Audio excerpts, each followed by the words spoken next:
Hi guys, मैं शहनाज। आज मैं बताने जा रही हूँ आपको घरेलू नुस्खा जो बहुत ही फायदेमंद है। कई बार ऐसा होता है कि हमारे पेट में दर्द हो रहा है, मरोड़े आ रहे हैं, दवाई लेने पर भी सही नहीं हो पाता।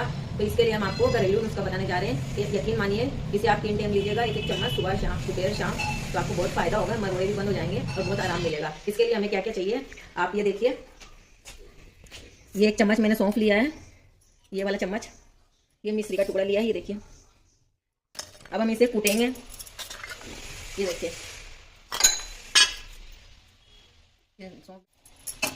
अब हम इसे 2 दिन लेंगे, बहुत फायदे होगा। 1 चम्मच सुबह पानी के साथ लेना है, एक दोपहर और एक शाम को लेना है। एक दिन में यकीन मानिए बहुत फायदा होगा, आपका पेट को एकदम मुलायम